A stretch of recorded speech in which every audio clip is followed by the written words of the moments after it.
was a lad was born in Kyle. What'n a day and what'n a style, a duty it's hardly worth a while to be so nice with Robin. Robin was a roving boy, rantin', roving, rantin', roving. Robin was a roving boy, rantin', roving, Robin. Observations, hints, songs, scraps of poetry, etc. by Robert Burns. A man who has little art in making money, still less in keeping it. A man, however, of some sense, a great deal of honesty, and unbounded goodwill to every creature. There was a lad was born in Kyle, but whatna day, oh, whatna style. I have taken a whim to give you a history of myself. My name has made a little noise in my own country, and there have been many have interested themselves on my behalf. I think it time, however, I spoke for myself.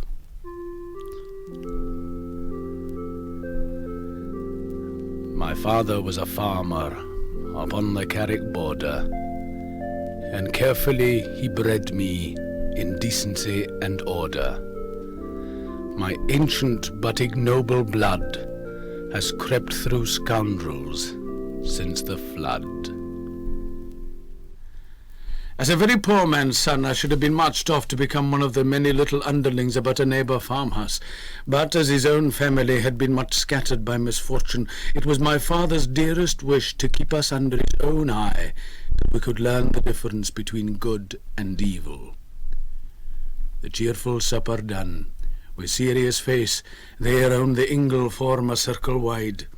The sire turns o'er with patriarchal grace the big Ho Bible, yince his faither's pride. Those strains that once did sweet in Zion glide, he wails a portion with judicious care, and let us worship God, he says with solemn air. And this was the life that imprisoned me as a boy. Small wonder I escaped as often as I could into books, any kind and every kind of book. I ate up print with a kind of hunger only my good father could understand. I went about my tasks with a book in my pocket, and whenever the chance came, it would be out and I would be reading. I lived in the world of my imagination, among devils and ghosts, witches and warlocks, spunkies, kelpies, elf candles, dead lights, wraiths and apparitions. This kind of life, the cheerless gloom of a hermit, the unceasing moil of a galley slave, brought me somehow to my 16th year, wherein I first committed the sin of rhyme. Oh, once I loved a bonny lass, aye, and I love her still, and while that virtue warms my heart, I love my handsome Nell. She dresses aye sae clean and neat, baith decent and genteel, and there's something in her gait gars ony dress look weel. The words were silly, but they were mine, and I was just 16, feeling all a boy feels at that age, all the tenderness in him, all the frustrated passion in the blood, all the hopelessness of trying to put that miserable joy into words. Feelings I have even now, as I remember Nellie Kilpatrick in the harvest field, and the dizziness of being in love. I didn't know why my heart beat so whenever I held her hand to pull out a nettle sting, or why I liked to linger with her on the way home. But thus it was, and quite unwittingly, I was initiated into that certain delicious passion I hold to be our dearest treasure here below. Her face is fair, her heart is true, as spotless as she's bonny o, the opening gowan white wi' dew, nae purer as the nanny o. I never thought to turn poet till I got heartily in love. Then rhyme and song were in a manner the spontaneous language of my heart. Oh, Mary at thy window be, It is the wished that trysted o'er. Those smiles and glances let me see that makes the miser's treasure poor. How blithely would abide the store, a weary slave frae sun to sun, could I the rich reward secure, the lovely Mary Morrison. Oh, Mary, canst thou wreck his peace, or for thy sake would gladly die? Or would ye break that heart of his, whose only fault is loving thee?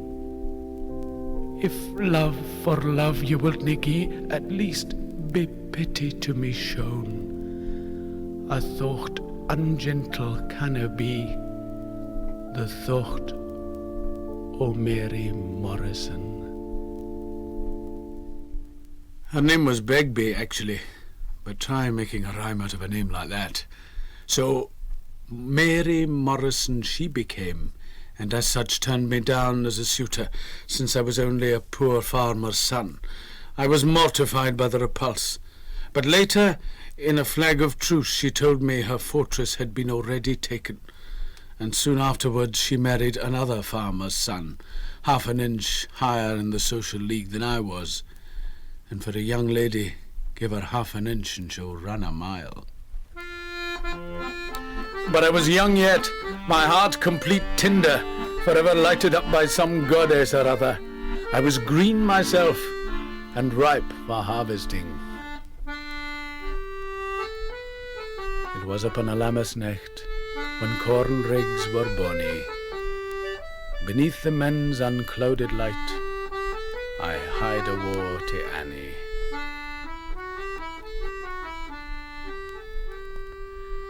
The time flew by wi' tentless heed, till tween the late and early, with small persuasion she agreed to see me through the barley. Corn rigs and barley rigs, corn rigs are bonny.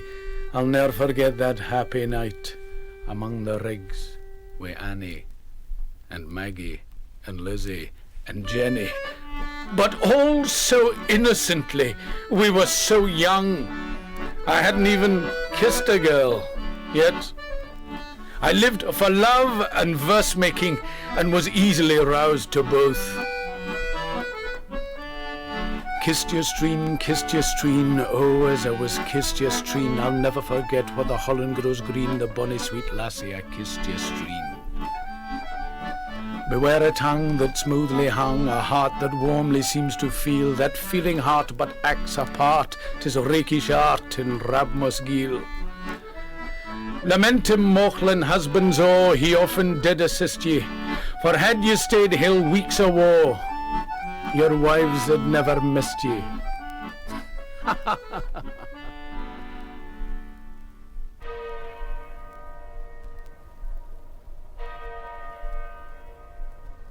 But meantime, my father was dying, and we waited about the house for the end to come. One white February morning, with only my sister Belle and I in the room, he spoke for the last time. His last words were for me. It's only you I fret for. Then he died, and we carried him off to where the wicked cease from troubling and the weary are at rest. I ran from the room into the barn so that my sister should not see me cry. Some of the serving people were waiting there, and one of them, a sonsy, brosy lass called Bess Peyton, who had recently come to us, put her arms about me and comforted me in the only way she knew, showing me the passion that is in compassion, so that in due time Bess Peyton gave birth to a misbegotten child, a bastard Wayne, and it was this instance gave me first entitlement to the venerable name of father. I was glad my own was dead. Of course, my mother was determined I should marry with Bess, and I was equally determined I should not. I did not love her, and I could not marry where I did not love, so much did I honour marriage. Bess seemed to understand, but my mother didn't. She brought me, stony-faced, to witness the object of my shame, the proof of my sin. But all I could see in the bed was a helpless wee baby, snug in her mother's arms.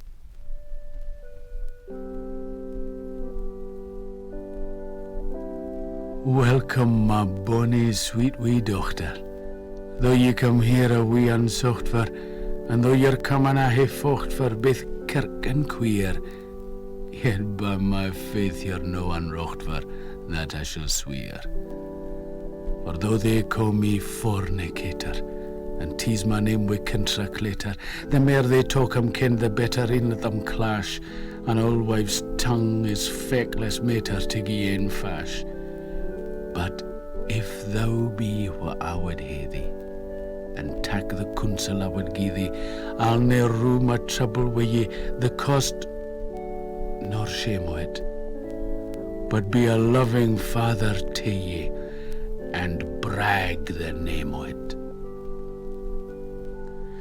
And so it was that Bess Peyton gave up to me her dear-bought daughter, and I gave over the child to my mother to bring up as one of our own, the which she did, so that I was able to care for little Elizabeth until our own wedding day. Thus the sad affair became a joyful matter, but I never saw Bess again. Gin a body meet a body coming through the rye, gin a body kiss a body, need a body cry. Ilka lassie has a laddie, name they say aye. Yet all the laddies smile at me when coming through the rye. O ye who are sae good yourselves, sae pious and sae holy, you've nought to do but mark and tell your neighbours' faults and folly. Hear me, ye venerable core, as counsel for poor mortals that frequent pass douce wisdom's door for glaikit folly's portals. Ye high, exalted, virtuous dames, tied up in godly laces, before ye gie poor frailty names, suppose a change of places, a well-loved lad, convenient, snug, a treacherous inclination, will let me whisper in your lug, your ablin's nae temptation. Then gently scan your brother man, still gentler, sister woman, though they may gang a ken and rang, to step aside is human. One point must still be greatly dark, the moving, why they do it, and just as lamely can ye mark how far perhaps they rue it. Who made the heart? 'Tis he alone decidedly can try us. He knows each chord, its various tone, each spring, its various bias. Then at the balance let's be mute. We never can adjust it. What's done we partly may compute. We know not what's resist it. For in Mauchline there dwells 6 proper young belles, the pride of the place and its neighbourhood all. For carriage and dress a stranger would guess, in London or Paris they'd gotten it all. Miss Miller is fine, Miss Mauchline divine, Miss Smith she has wit, and Miss Betty is braw. There's beauty and fortune to get with Miss Morton, but armour's the jewel for me o' them all.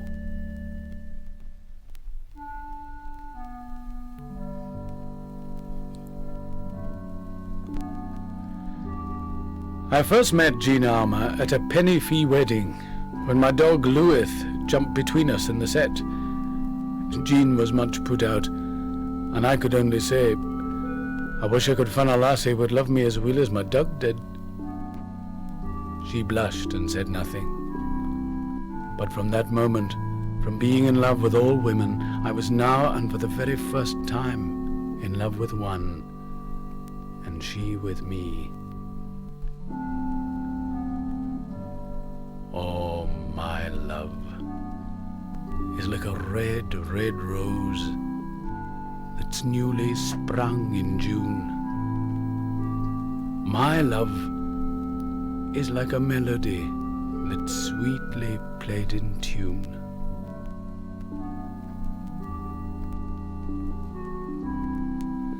As fair art thou, my bonny lass, say deep in love am I, and I will love thee still, my dear, till all the seas gang dry. Till all the seas gang dry, my dear, and the rocks melt with the sun. Oh, I will love thee still, my dear, while the sands of life shall run. So fare thee weel, my only love, and fare thee weel a while, and I will come again, my love, though it were 10,000 mile. A love song telling simply of love. And being in love, we both had a wish to be married. But being still in trouble with the kirk on account of Bess Peyton's bairn, I was in no situation to become a lawful husband. But being in love, we could not wait, and soon I faced the prospect of being father for the second time. So we declared ourselves wed in the eyes of God and by the very oldest laws. But old Armour, her father, and Master Mason, in every sense of the word, said he knew his own daughter better than God did, and packed her off to Paisley to marry with a weaver. Jean, my darling Jean, married to a weaver in Paisley. There's a pretty large portion of Bedlam in a poet at any time, but thereabouts I was 9 parts stark staring mad. Jean was with child, my child, but her father would rather see it bastard than own me as son-in-law. It was said that when he heard of his favourite's condition he fainted, and on being revived and being told that I was the father, he fainted clean away again. But truth was I was desolate, and angry too, that for fear of her father, Jean did deny her love for me. Jean, dearer to me than mine heart's blood. Oh, I tried every kind of excess to forget her, drinking, rioting, raking. I even joined the Masons myself, but it was all in vain. She was in every part of me. There's not a bonny flower that blooms by fountain shore green. There's not a bonny bird that sings but minds me o' my Jean. Depression and melancholy are never far from me, but by degrees I fell into a time-settled widower's sorrow. But as the storm naturally o'erblows itself, I was eventually calm again, and lifting up a grief-worn eye and wiping away the furtive tear, I found myself looking into the frank, open gaze of Mary Campbell. She was charming, she was Highland, and she wasn't in the least like Jean Armour. And since they would not let me have my Jean, any woman would do.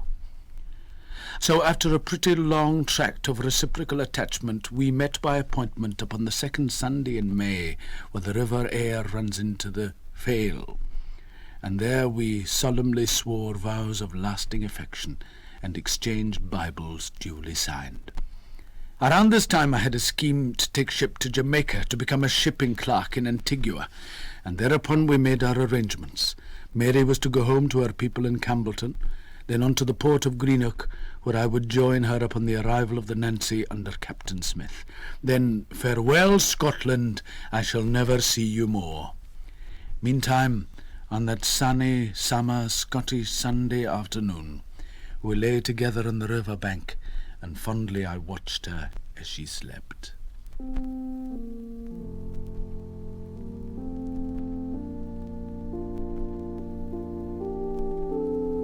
I charge ye that ye stir not, nor awaken my love, for the flowers appear on the earth, and the singing of the birds is come.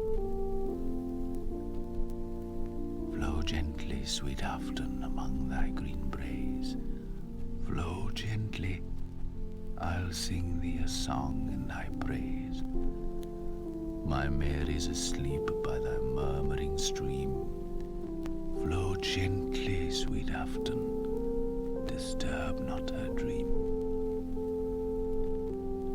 She went to the port of Greenock to await me, and there she died. Of a fever, they said. I had not even known she was ill.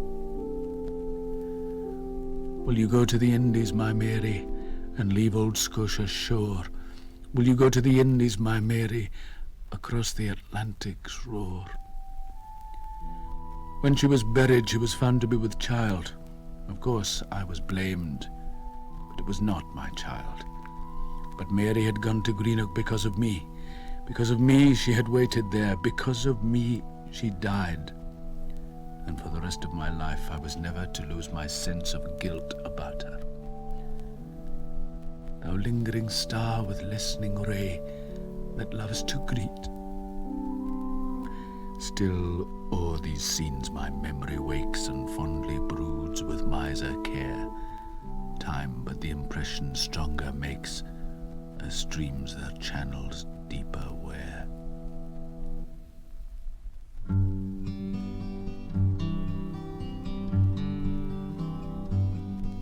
We modest crimson tippet floor, there's meant me in an evil hour, for I man crash among the stour thy slender stem. To spare thee new is past my poor, my bonny gem. And Mussy, thou art no thy lane, and proving foresight may be vain. The best laid schemes o' mice and men gang after gly, and leave us naught but grief and pain for promised joy. Still, thou art blessed compared with me. The present only toucheth thee, but och how backward cast my e'e on prospects drear, and forward though I cannae see, I guess and fear.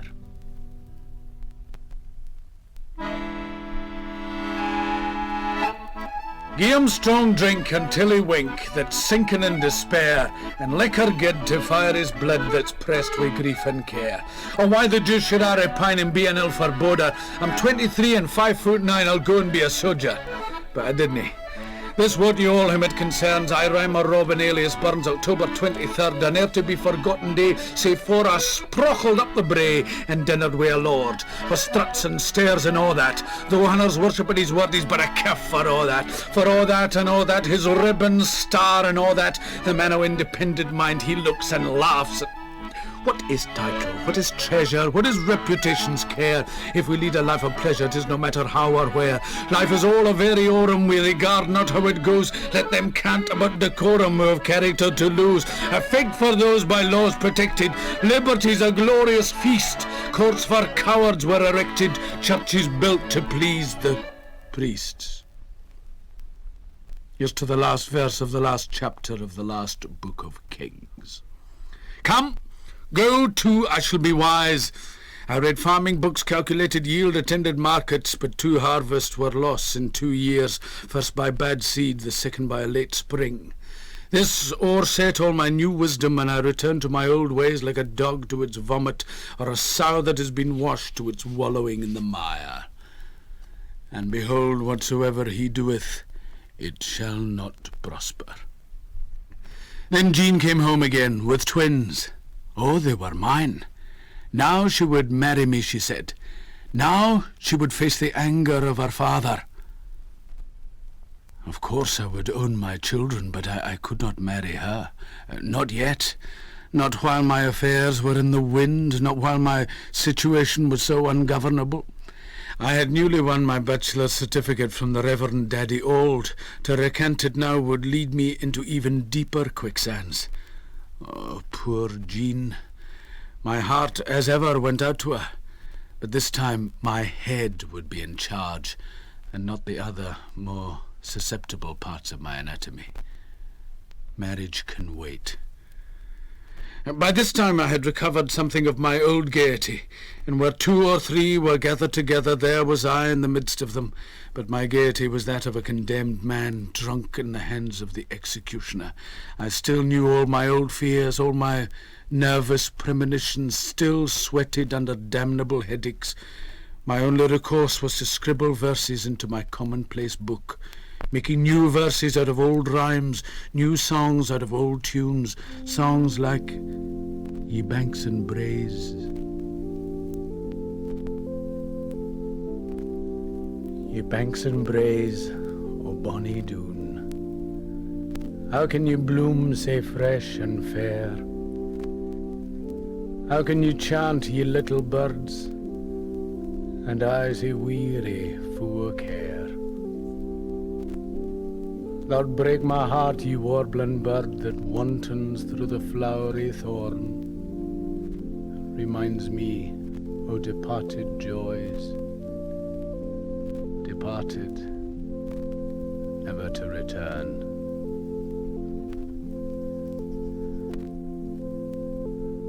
Oh, would some poor the gift to gie us, to see ourselves as others see us, and would fae money or blunder free us, and foolish notion, what airs and dress and gait would lee us, and e'en devotion.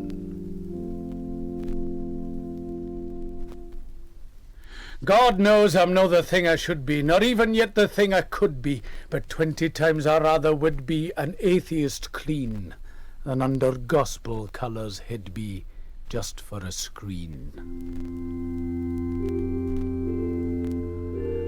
But nae churchman am I for to rail and to write, even of a certain elder of the kirk, who when he prayed, did so in this fashion. O thou, that in the heavens dost dwell, whereas it pleases best yoursel, sends een to heaven and 10 to hell. Oh, for thy glory, and no for any good or ill they've done afore thee. I bless and praise thy matchless might, when thousands thou hast left in night, that I am here afore thy sight, for gifts and grace, a burning and a shining light to all this place.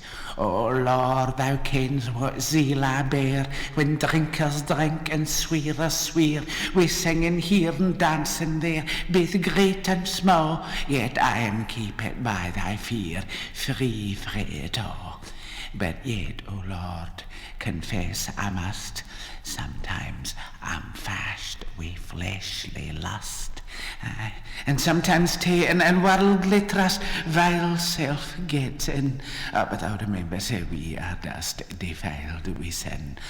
O Lord, yestreen, thou kens we meg, o thy pardon I sincerely beg, and may it ne'er be a living plague to my dishonour, and I'll ne'er lift a lawless leg again upon her. Besides, I further maun avow, we Lizzie's last 3 times I trow. But Lord, that Friday I was fool when I come near her, or else I ken thy servant true would never steer her. Maybe thou let's this fleshly thorn buffet thy servant e'en and morn, lest he prudent high should turn that he's sae gifted. If say thy horn man e'en be born, until thou lift it. But Lord, hear my earnest cry and prayer against yon presbytery air. Thy strong right hand, Lord, make it bear upon their heads. Lord, visit them and dinna spare for their misdeeds. Oh, but Lord, remember me and mine, with graces temporal and divine, that I for grace and gear may shine, excel by name, and all the glory shall be thine. Amen. Amen.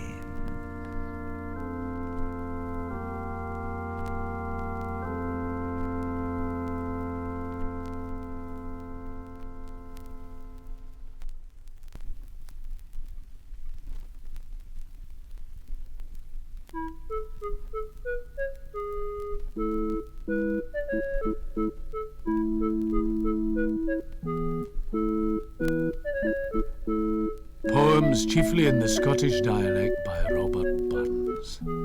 Printed at Kilmarnock the 31st of July 1786. 1 volume, octavo, price stitched, 3 shillings. A man's first book like his first bairn is aye the best of him. But here I was, poet in print at last. I held it, fondled it, kissed it, and could hardly believe it. 618 copies printed, 612 sold out in a week. But at the same time, and out of a singular spite, old Armour had got out a warrant for my arrest on account of Jean's giving me cause for a new paternity. I was forced to skulk in hiding till the noise died down. But an even greater din was occasioned by the book. It was the whole talk of the place. My name was everywhere. I was proclaimed the Ayrshire Bard. Serving girls were queuing up to have my rhymes read out to them. Carriages were rolling up to the door so that the gentry might shake my hand and have me sign my name upon their copies, which was fine, except that I wasn't there. So I came out from hiding and risked the sheriff's men. But such was the roar that greeted me that they themselves would have been lynched had they laid hands upon me. So Armour took his warrant back and shut himself and Jean at home while I had my little hour. I couldn't walk into Mauchline now without fingers pointing, tongues wagging, but this time for very different reasons. Not that it meant much to me. What really mattered, what was really important, was that I had succeeded in doing something for the first time in my life. I only wish my good father had lived to see it. A second edition was called for at once, but Mr. Wilson the printer was busy in a new hymn book brought out by one of the gentlemen in black, and couldn't spare the time for a book of trivial rhymings. So I thought fit to let the matter drop. But I must aim at something, if only to leave my children more than the name bastard. I fell back on my Jamaica scheme and waited another sailing under Captain Smith. My trunk was packed and on the cart by the door when I received another intimation through my lawyer Aitken, but this time enclosing a letter from a certain Dr. Blacklock, who it appears had a literary status and wrote praising the book highly, also advising that I try for a second edition in Edinburgh. Edinburgh. To me as foreign and as far away as Jamaica. Edinburgh. Why not? I had little to lose, so I let another ship sail, and hiring a pony, I set out one early November morning for the east and the fortified city of Edinburgh. Thanks to unexpected friends met on the way, all out to toast the Ayrshire Bard, I arrived in the town by the east gate much fortified myself. But as I pushed my way through the jostle of the grass market, I knew by the noise that I was in Auld Reekie, and the first deep sniff that I had of its Gardyloo did wonders for my hangover. Edina, Scotia's darling seat, all hail your palaces and towers. Edinburgh, the capital of time at one place, it was like a battle all round me. The suffocating streets, the leaning houses towering so high above me, almost as if to shut out the sky.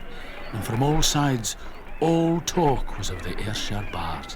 The whole town was agog for news of him, yet here he was, right under their very noses. I didn't dare to announce myself. Besides, I wasn't sure they would believe me. I had letters of introduction to some well-placed people, but to tell truth, I was paralyzed with shyness. With some stifling of pride, I placed my letters and waited.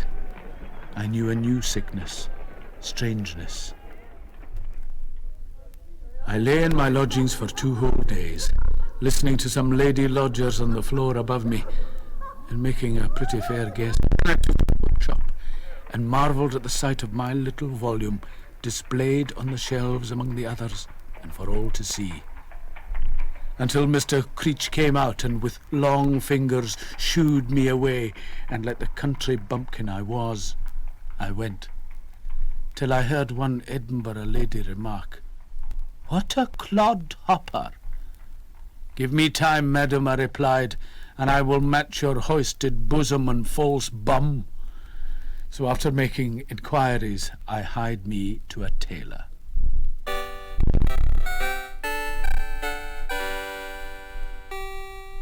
Then out into the world my course I did determine, though to be rich I did not wish, yet to be great was charming. Thanks to my Lord Glencairn and fellow craft at the Canongate Lodge, Kilwinning, new friends were made, and all doors were suddenly opened, even Mr. Creech's.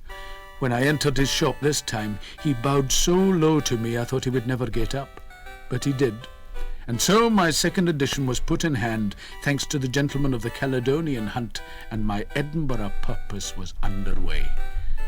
So hiding my worker's hands in a red hanky, and with the same stride that carried me across the rigs at Mosgiel, I walked across a carpet for the first time in my life, and found that I had become famous.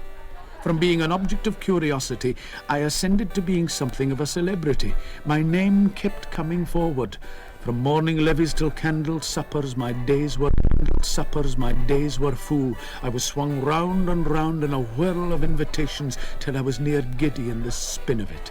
I was the game and gossip of the day, the darling of milady's salon, the cornered guest at any gathering, and among a great company of gentlemen at St. Andrew's Lodge, I was proclaimed Bard of all Scotland. I was as important to any gathering as the roof.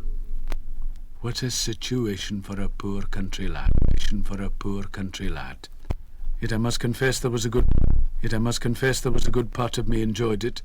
I am become the 10th worthy, the 8th wise man, and in a fair way to becoming as famous and eminent as Thomas a Kempis or John Bunyan, and having my name in all the almanacs along with Black Monday and the Battle of Bothwell Brig.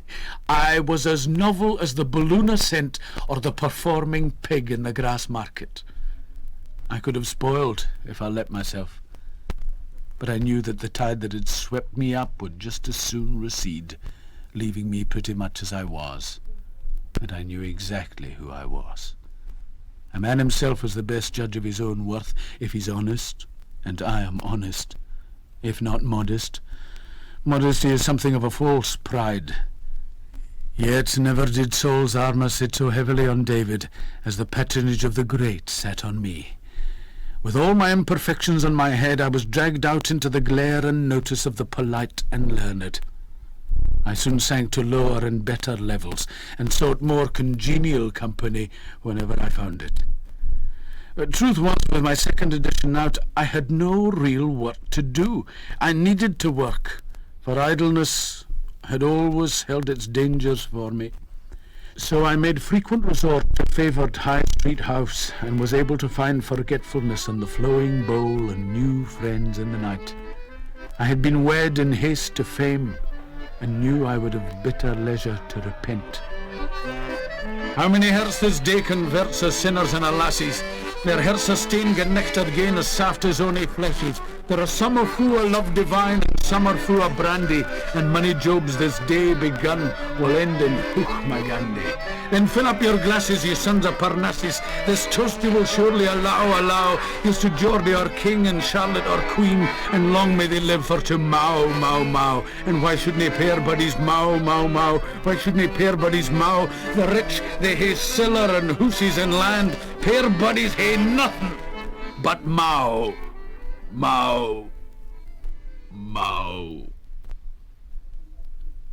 And how many bright Edinburgh nights, hot with comradeship, gave way to sick Edinburgh mornings, cold with the shivers of remorse.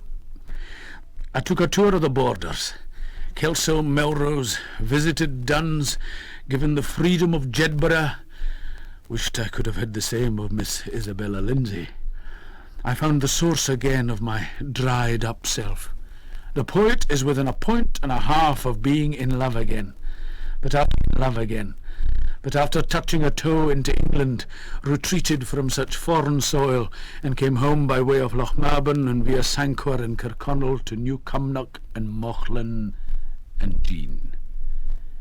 She had given me twins again, and both had died. She was still the same. Oh, I was the very pineapple of a son-in-law to old Armour now. Yet only a short time since he had made his grandchildren bastard rather than see his own Jean, my wife, so let him squirm a little longer. Jean will wait. I returned to Edinburgh to prize the rest of my money from Printer Creech, but he still had not all accounts to hand. So I went off in a carriage round the Highlands with Schoolmaster Nicholl to shared expenses. The mountain scenery didn't impress me, but the Duchess of Gordon did. Got as far as Aberdeen, However, Nicholl's bad manners obliged us to return earlier than I had intended, and I crossed over the Queen's Ferry with a dull heart and rolled back wearily into the capital. I was tired of the tattle of society and the tinkle of teacups. I needed stronger beer, and I knew now where best to find it.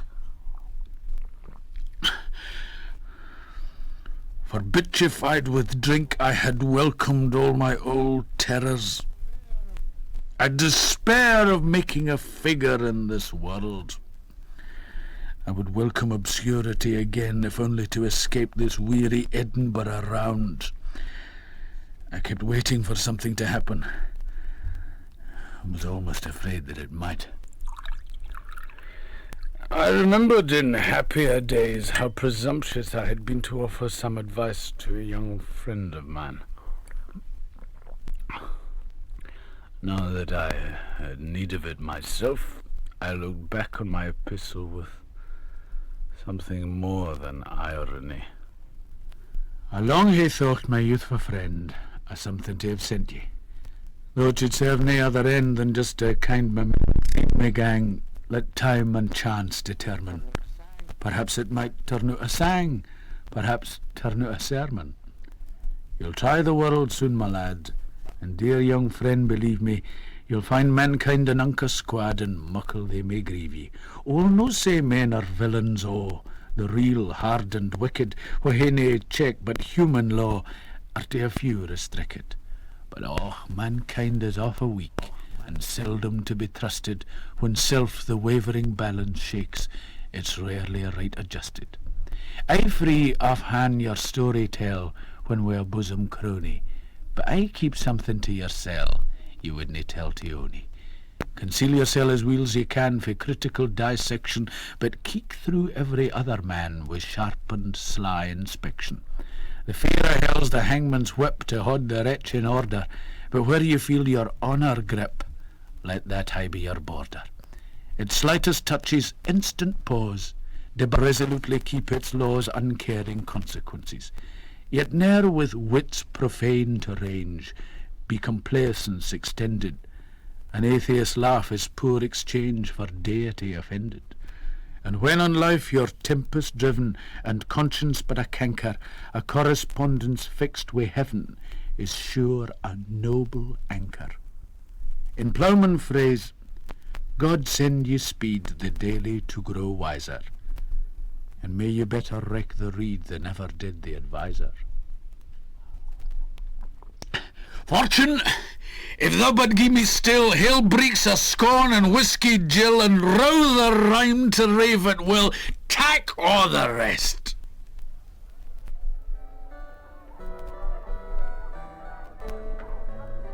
And at Miss Mirren's tea party, fortune allowed me to meet with a certain young Edinburgh grass widow, unhappily married to a Glasgow man by the name of Mackelhose. He called her Agnes, but friends called her Nancy, as she preferred, and I became a friend. She was indeed a pretty woman and several leagues beyond my station, and she was married, yet there was something. She was the first of the Edinburgh ladies ever to look at me. Oh, yes, the charmers sought my company and simpered tunefully behind their fans, but I was ever kept a white arm's distance and constantly reminded that my proper place was below stairs and not in their boudoir. But Nancy showed her face. We met on level ground, and from where I stood, I saw she was as miserable as I was. And the female is never more enticing than when she is vulnerable. In no time, I found myself deliciously entangled in that situation of the heart that was just my kind of sport. Soon we were writing 6 letters a day to each other. Soon I was ready to hang myself for her. I moved through all the necessary degrees, from the courtly bow to the friendly grasp about the waist, the familiar clasp upon the breast, and might indeed have gone further.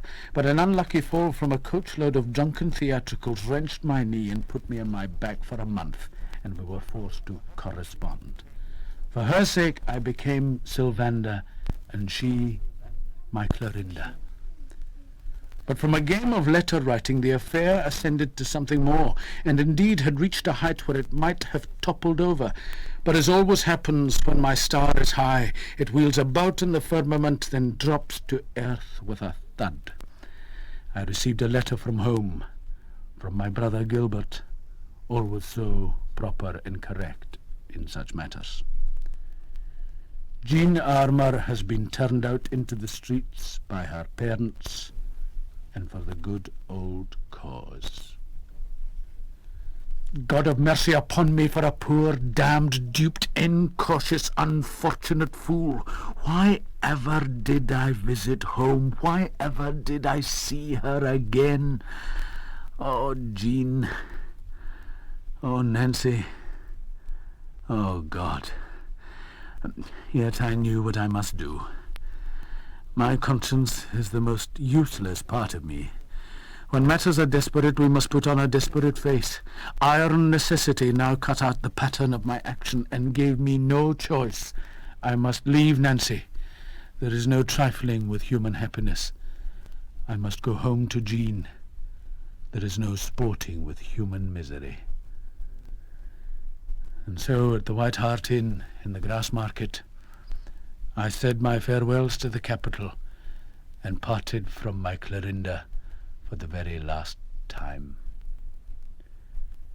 Misery is like love. To speak its language truly, you must have known it, felt it, and what you feel, you have to say. A fond kiss, and then we sever. A farewell, and then forever, deep in heart-wrung tears I'll pledge thee. Warring sighs and groans I'll wage thee.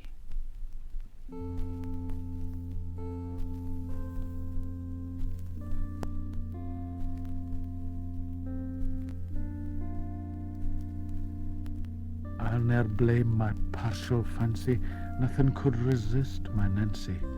But to see her was to love her, love but her, and love forever. Had we never loved so kindly, had we never loved so blindly, never met or never parted, we had ne'er been broken-hearted.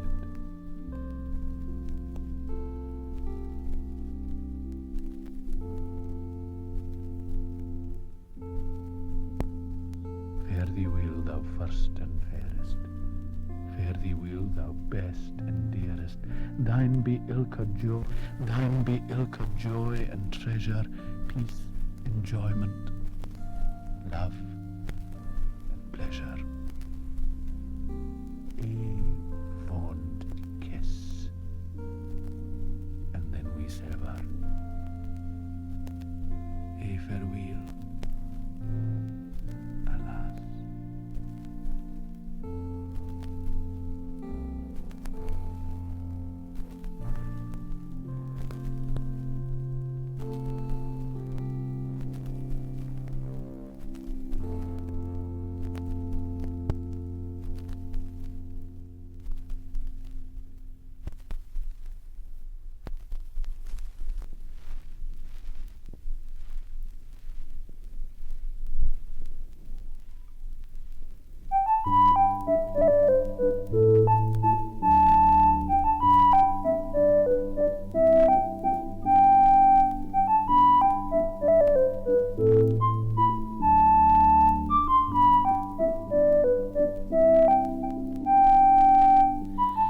Be it known to all whom it concerns that Jean Armour is installed into all the rights and privileges, immunities and appurtenances that at present do or at any time may belong to the name, title and designation wife of Robert Burns, poet. I have dallied long enough with life. Follies past, give them to air, make their consequence your care. To make a happy fireside climb to wains and wife, that's the true pathos and sublime of human life. In peace and content my mind was bent, then fool that I was, I married. But sic a wife as Willie had. I wouldn't gie a button for her. She has an ee, she has but yin. The cat has twa the very colour. 5 rusty teeth for by a stump, a clapper tongue would deave the miller, a whiskin beard about her moo, her nose and chin they threaten other. Oh, sic a wife as Willie had. I wouldn't gie a button for her. She's bow hoch, she's hemmed, shinned, a limp and leg, a hand breed shorter. She's twisted richt, she's twisted left, a balance fair in ilka quarter. She has a lump upon her breast, the twin of that upon her shoulder. Oh, sic a wife as Willie had. I wouldn't gie a button for her. I am now set down as part-time poet, part-time farmer, part-time exciseman. I'm willing to work all the hours of the day and a good bit of the night. My mind is full of rhyming schemes. I'm holding the plough in my old way. I'm already set for promotion in my new trade. But a mind divided undoes all my best efforts, and no one scheme can be carried through. Searching old wives' barrels, a hone the day that clarity balm should stain my laurels. But what'll they say? If dirty dunghills are to engross my soul, then I should have been born a rook, a magpie, a barn door cock, then never been troubled by any idea higher than picking up grubs.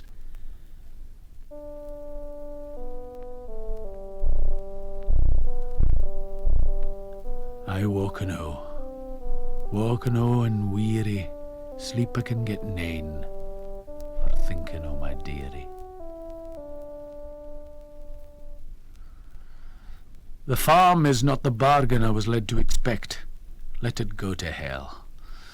I live alone in an old spence while our new house is building.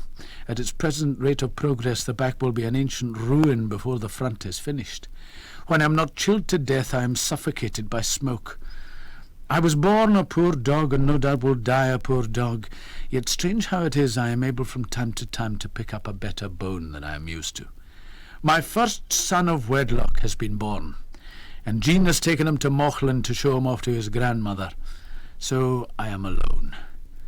This, I fear, was a mistake. My excise division covers 10 parishes about my farm and condemns me to ride 200 miles a week. Having no reason to hurry home from my rounds, I took to lingering longer in Dumfries. Yestreen I had a pint of wine, a place where buddies sauna. Yestreen on this breast of mine, the gowden locks o' Anna. I have a sore warfare in this world. The devil, the world, and the flesh have been 3 formidable foes. The first I fly from, the second, alas, generally flies me. But the third, the flesh, worse for me than the 10 plagues of Egypt. I thought I had protected myself when I took a wife, but I find I am still. The Cairney may go to hell, and I'll go to my Anna. But I always come home to Jean. That's the difference. Oh, she has her faults. So have I. So have you. So has everybody. No man is without his failings, and woman has only one. Let us ponder on that. Why then ask of silly man to oppose great nature's plan? We'll be constant while we can. You can do no more, you know. As I come o'er by Glen Ap, I met an ancient woman, who bade me yet keep up my heart, for the best of my days are coming. Then catch the moments as they fly, and use them as ye ought, man. Believe me, happiness is shy, and comes not I when sought, man. Captain Francis Gross has asked me for a witch tale to go with a drawing he has of Alloway Kirk. So I gave him this. When chapman bellies leave the street, and drouthy neighbours meet, as market days are wearing late and folk begin to tat their gate, while we sit fou and unhappy, we think not on the lang Scots miles, the mosses, waters, slaps and stiles, that lie between us and our hame, where sits our sulky, sullen dame, gathering her brows like gathering storm, nursing her wrath to keep it warm. This truth fund honest Tam o' Shanter, as he frae air ae necht did canter. Old air, whom ne'er a tune surpasses, for honest men and bonny lassies. Oh, Tam, had thou but been sae wise as ta'en thine ain wife Kate's advice, she took me sober. She prophesied that late or soon there would be fun deep drooned in Doon, or catched by warlocks of the mirk in Alloway's old haunted kirk. Ah, gentle dames, it gas me greet to think how many counsels sweet, how many lengthened sage advices the husband fae the wife despises. But to our tale. A market night, Tam had got planted on right, fast by an ingle bleezing finely, with reeman swats that drank divinely, and at his elbow suitor Joni, his ancient trusty drouthy crony. Tam looed him like a very brother, they'd been fou for weeks together. The next drive on with sangs and clatter, and aye the ale was getting better. The landlady and Tam grew gracious, with secret favours, sweet and precious. The suitor told his queerest stories, the landlord's laugh was ready chorus. The storm without might rear and rustle, Tam did nae mind the storm a whistle. Kings may be blessed, but Tam was glorious, o'er all the ills of life victorious. But pleasures are like poppies spread, you seize the flower, its bloom is shed, or like the snow falls in the river, a moment white then melts forever, or like the borealis race that flitter, you can point their place, or like the rainbow's lovely form, vanishing amid the storm. Nae man can tether time nor tide, the hour approaches, Tam one ride. That hour, o night's black irch the keystane, that dreary hour, he mounts his beast in, and sick a night he takes the road in, as ne'er poor sinner was abroad in. The wind blew as 'twas blown its last, the rattling showers rose in the blast, the speedy gleams the darkness swallowed, loud, deep, and lying the thunder bellowed. That night a child might understand, the deal had business on his hand. Wheel mounted in his grey mare Meg, a bitter never lifted leg, Tam skelp it on through dub and mire, despising wind and rain and fire, whilst holding fast his good blue bonnet, whilst crooning o'er some old Scotch sonnet, was glowering round with prudent care, lest bogles catch him unaware. Kirkalloway was drawing nigh, where geese and hoolets nightly cry.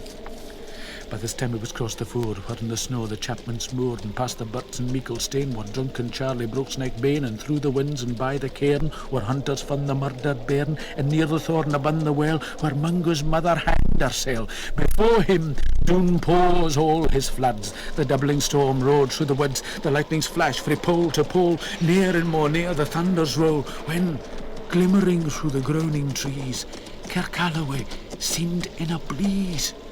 Through ilka bore the beams were glancing, and loud resounded mirth and dancing.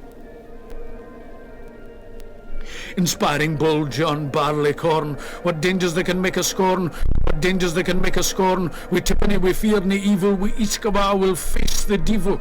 The swat say reamed in Tammy's noddle, fair play he, in Tammy's noddle, fair play he, cared nae deals a bottle. But Maggie stood right sair astonished, till by the heel and hand admonished, she ventured forward on the light. And wow! Tam saw another sight, warlocks and witches in a dance. Nae Cotillon brent new frae France, but hornpipes, jigs, to spays and reels, put life and metal in their heels. A win up bunker in the east, there sat old Nick in shape of beast, a towsy tyke, black, grim and large. To give them music was his charge. He screwed the pipes and got them skittle, till roof and rafters all did diddle. Coffins stood round like open presses that showed the dead in their last dresses, and by some devilish cantrip slight, each in his cold hand held a light, by which heroic Tam was able to note upon the haly table a murderous banes and gibber airns, twas span lang and christened bairns, a thief new cutted via rape, with his last gasp his gab did gape, 5 tomahawks in blood red rusted, 5 scimitars with murder crusted, a garter which a babe had strangled, a knife a father's throat had mangled, whom his ain son a life bereft, the grey hairs yet stacked to the heft, with mere a horrible and offer, which even to name would be unlawful. As Tammy glowered, amazed and curious, the mirth and fun grew fast and furious. The piper loud and louder blew, the dancers quick and quicker flew. They reeled, they set, they crossed, they cleekit, till ilka Carlin swat and reekit, and coosed their daddies to the work, and lickit at it in their sark. Oh, Tam, had they been queens, oh, plump and strapping in their teens, their sarts instead of crishy flinin, been snow-white 1700 linen, their breeks of mine my only pair, the yints were plush, I get blue hair, I would have given them off my hearties, for a blink of the bonny birdies, but withered beldams, old and droll, rigwoody hags with speen of foal, loping and flinging in a crummock. I wonder didn't he turn a stomach, but Tam ken what was one fool but Ollie. There was a winsome wench and Wally that night enlisted in the corps. Her cutty sark o' paisley harn, which is a lassie she had worn in longitude though sorely scanty, it was her best and she was vaunty. A little kinder reverend granny, that sarchy cough for her wee nanny with 12 pun Scots to his o'er riches, would ever grace a dances, would ever grace a dance o' witches. But hear my muse harrowing mancour, Sick flights of her beyond her poor, to sing how Nanny lap and flang, a supple jade she was and strang, and how Tam stood like in bewitched, and thought his very een enriched. Even Satan glowered, and fetch flew fain, and hocht and blew we might and main, till first a caper sign another, Tam tent his reason all together, and roars out, "Well done, Cutty, sir!" And in an instant, all was dark. And scarcely had he Maggie rallied, when out the hellish legion sallied. As bees besuit wi' angry folk, when plundering hares assail their bike, as eager runs the market crowd, when cat the thief resounds aloud, so Maggie runs, the witches follow.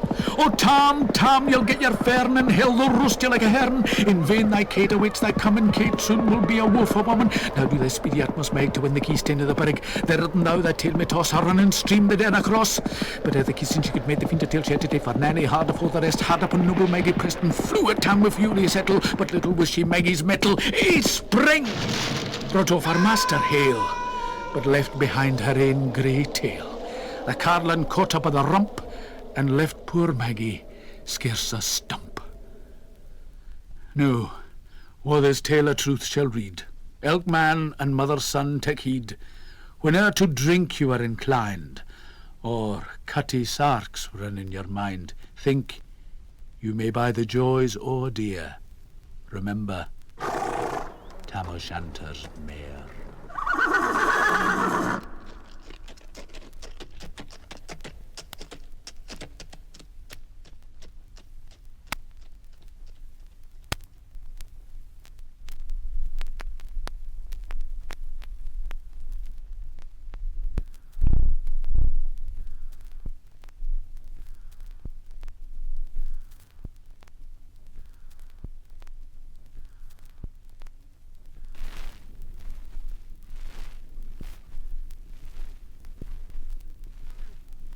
I have to tell you now that Jean has given me another son, and Anna Park has given me a daughter, and Jean is taking care of both.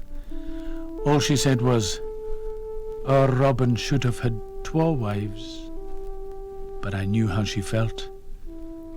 I have never been so proud of the woman I married, nor did I know till then how lucky I was to have her. But there is so much in life we don't know till too late. There is so much in life. The only sanity is fixing on the constant now, the where and when and why and how of any given moment. We only know the time we're at, though times are ever changing.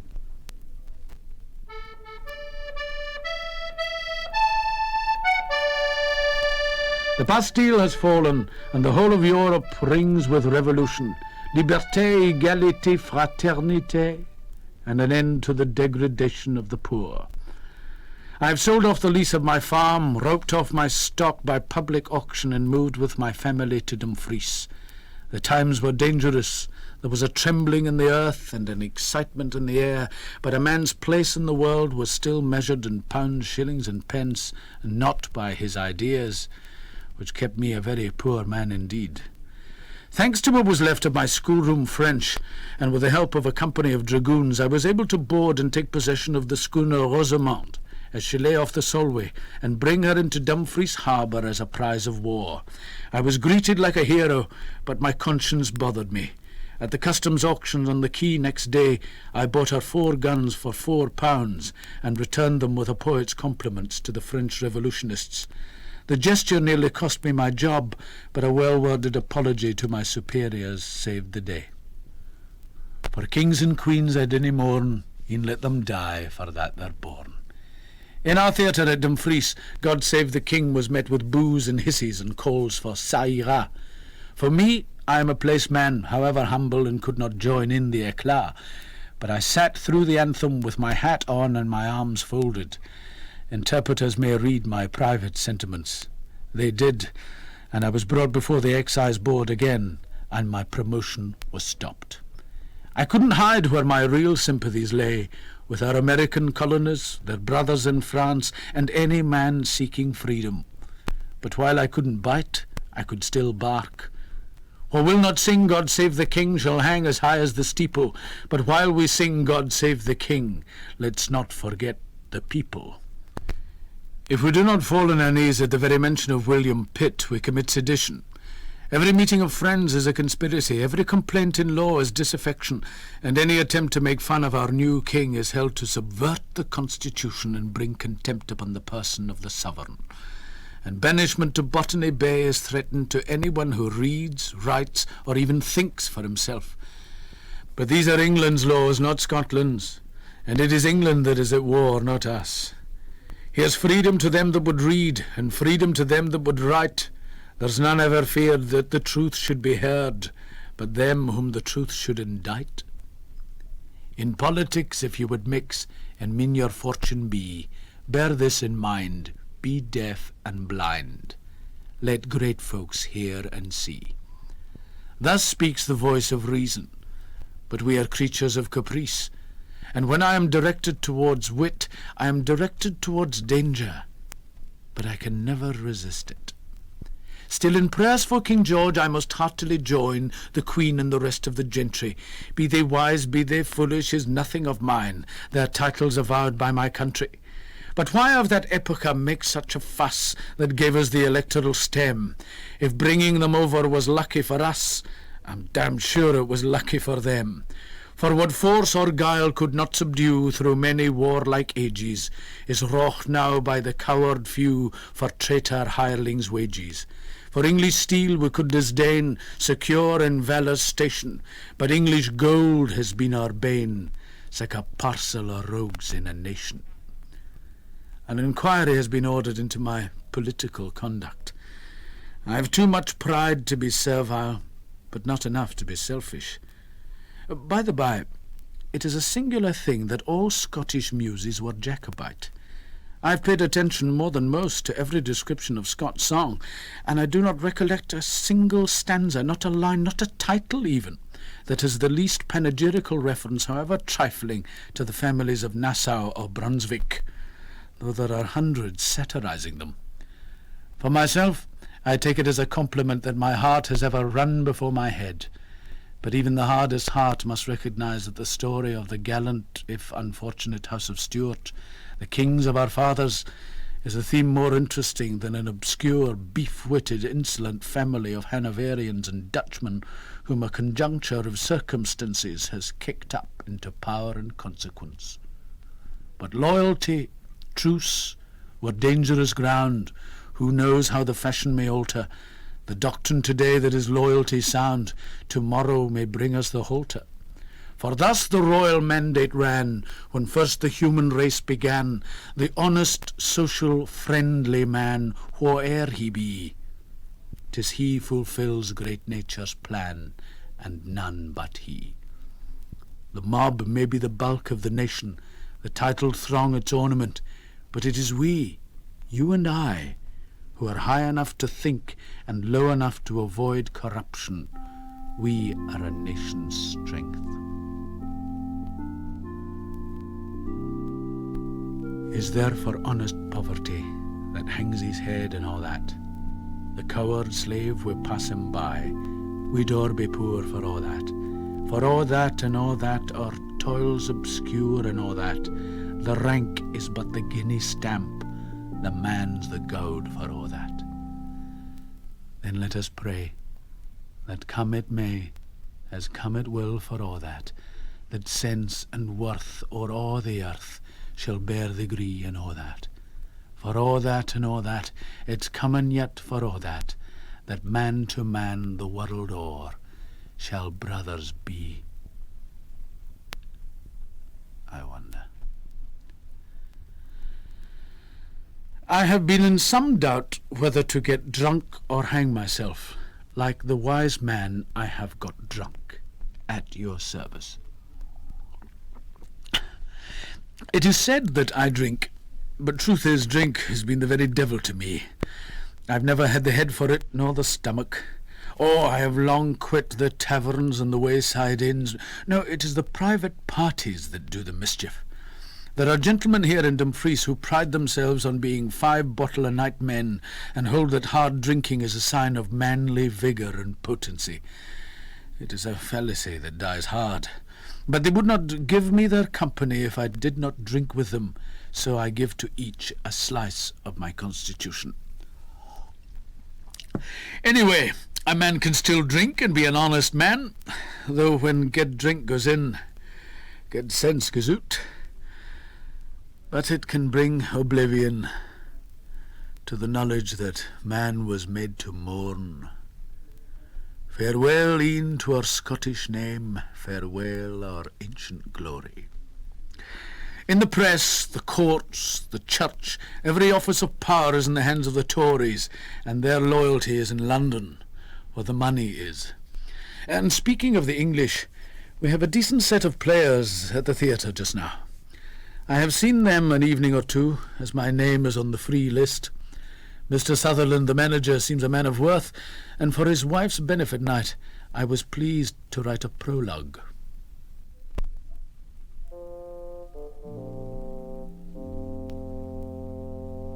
What needs this din about the tune o' London? How this new play and that new sang is comin'? Why is outlandish stuff sae meikle courted? Does nonsense mend like brandy when imported? Is there nae poet burning keen for fame would boldly try to gie us plays at hame? There's themes enow in Caledonia's story would show the tragic muse in all her glory. Is there no daring bard would rise and tell how glorious Wallace stood, how hapless fell? Where are the muses fled that should produce a drama worthy of the name of Bruce?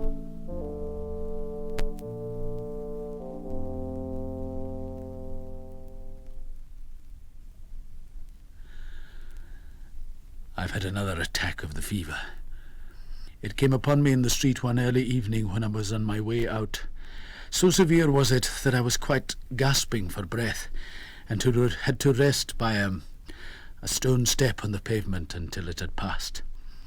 2 women passing pointed their noses in the air. "Poet Burns drunk again?" And they passed on, leaving me lying there, stiff in my brand new militia uniform, as it grew dark and began to snow. I somehow made my way home. These last 10 months I have been ailing, sometimes bedfast, sometimes not. My head, my hands, my legs all shake. I am so feeble, I need to be helped into my chair. On my good young Dr. Maxwell's advice, I have tried sea bathing and immersed myself in 6 feet of brine, thus killing any chance I ever had of recovering. But the sun still shone. It will not, I fear, shine long for me. I came home again in a cart and could hardly make the few steps to my door. I had to take to my bed, as weak as every tear my Jean had shed for me. At least, while she's had her troubles with me, she would never see me grown old. Pity. John Anderson, my John, when we were first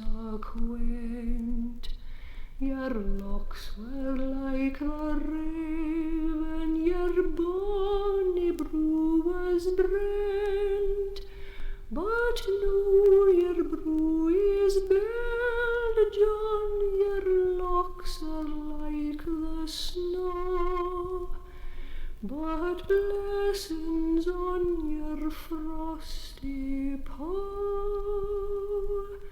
John Anderson, my John.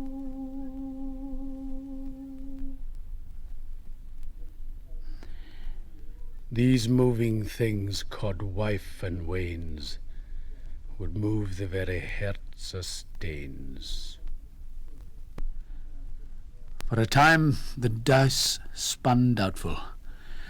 I greet each new day with a cry like Balak to Balaam. Come curse me, Jacob, come defy me, Israel. By Babel streams I have sat and wept. Man pleases me not, nor woman neither. What a puzzle is this life. But yesterday I was a boy, but lately a youth, and now, though I've not lived half the life of an old man, I feel the grip of age upon me, stiffening in all my joints. Rheumatism, fever, and headaches have been a terrible trinity in my life, and I knew now how dearly I was paying for my boyhood. Nothing astonishes me more when sickness clogs the wheels of life, how thoughtlessly we run in the hour of health. All flesh is as grass, and it withers as the grass does, and fades as the flower fades. But the word remains forever. When I am well again, you shall hear songs from me. When I am well again, I shall send you £5 worth of the neatest songwriting. He'll hail his fortunes great and small, but I held Oh, what my baby cloots will buy. Oh, what will tent me when I lie. Oh, what will kiss me when I cry.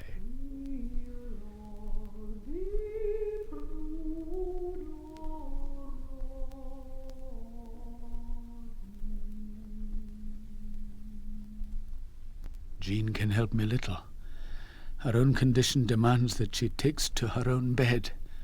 Lord, what a time to add another child to my fears. She would lie singing still in her true wood-note wild, while our little boys ran from one to the other of us. For myself, I am at peace, but for my wife and for my children, who will care for them? Enough of that. It is half my sickness. A rascal of a haberdasher has taken it into his head to put my ruined body in jail on account of his bill for a militia uniform which I had only worn once. I have to write frantic letters to raise the cash. If you knew the pride of my heart, you would feel for me. I am not used to beg.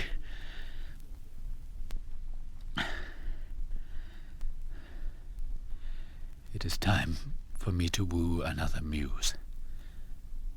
So let us talk of death. When you're dying, what else is there to talk about? Well, madam, have you any commands for the next world? If there's another world, he lives in bliss. If not, he made the best of this.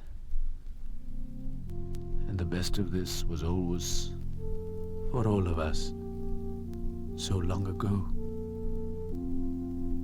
Or so it seemed in old Lang Syne. When I was a child, I thought as a child, and everyone was a child once.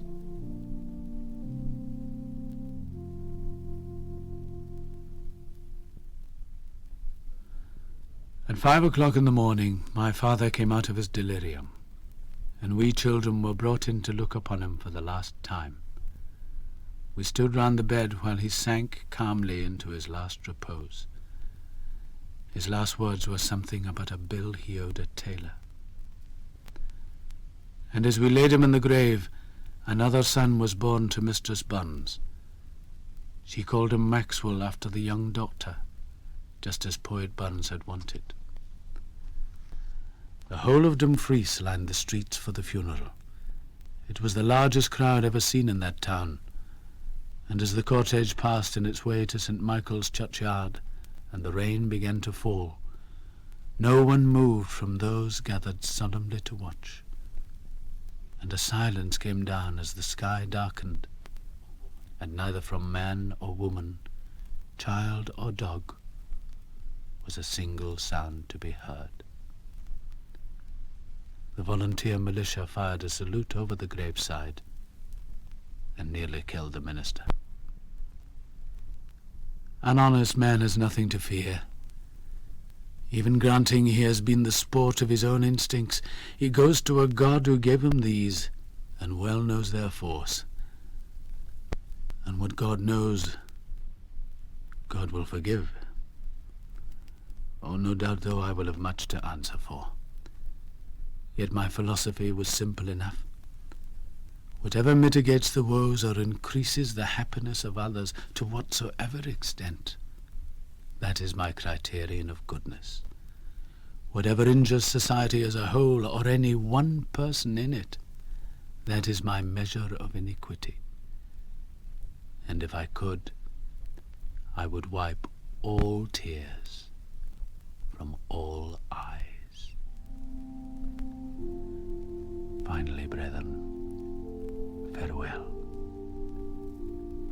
Whatsoever things are kind, whatsoever things are charitable, whatsoever things are gentle, whatsoever things are good, think on these things.